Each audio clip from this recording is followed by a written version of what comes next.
यदि हम लोग 7 दिन पर्यंत तक श्रीमद् भागवत कथा को श्रवण करेंगे तो पहले सर्वप्रथम क्या प्राप्त होगा हम लोगों को? बताइए। भक्ति प्राप्त होगा। दूसरा शब्द क्या है? ज्ञान प्राप्त होगा।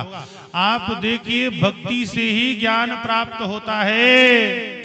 जब अपने जीवन में अत्यधिक भक्ति करेंगे तो आपके जीवन में स्वतः ज्ञान उत्पन्न हो जाएगा, कहीं जाने की जरूरत नहीं है। इसके प्रमाण स्वरूप हमारे ध्रुव जी महाराज हैं। ध्रुव जी महाराज जब नारद जी को अपना गुरु बनाए और गुरु बना करके मधुबन में जाकर के भजन किए और हमारे नारायण प्रभु प्रकट हुए, तो ध्रुव जी को कोई ज्ञान नहीं था।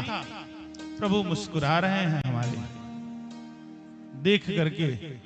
और जब महाराज भगवान की भक्ति प्राप्त हो गई ध्रुव जी महाराज को, तो ज्ञान स्वतः प्राप्त हो गया भगवान के सामने। जहां भक्ति होती है वही ज्ञान प्राप्त होता है। और भैया, जब आपको वास्तव रूप में ज्ञान प्राप्त हो जाएगा तो आपको आपके जीवन से स्वतः वैराग्य हो जाएगा। ये कहने की जरूरत नहीं पड़ेगी कि आप चंदन लगाइए, शिखा रखिए, धोती पहनिए, अपने सनातन धर्म को अपनाइए, अपने संस्कृति को अपनाइए। ये कहने की जरूरत नहीं पड़ेगी। स्वतः अंदर से ऐसा आवाज निकलेगा कि मुझे अब चंदन लगाना चाहिए और शिखा भी धारण करना चाहिए। वैराग्य तभी होगा जब वास्तव रूप में मुझे ज्ञान हो जाएगा, मेरा जीवन किस लिए मिला है, मैं इस संसार में किस लिए आया। मोह निशाशम सोह निहारा,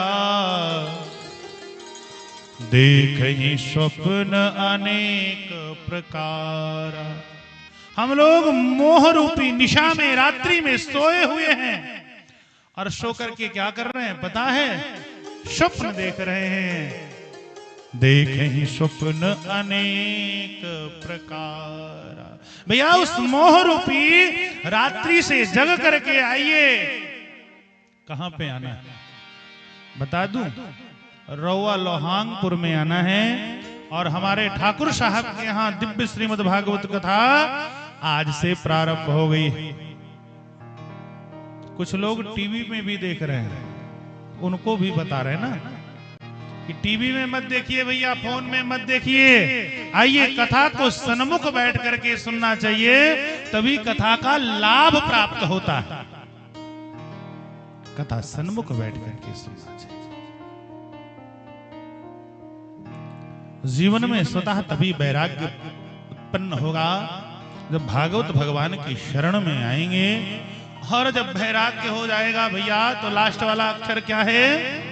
तर जाएंगे। तो महाराज इस संसार सागर से तर जाएंगे, मोक्ष की गति को प्राप्त कर लेंगे। किसकी शरण में आने के बाद? भागवत की शरण में आने के बाद।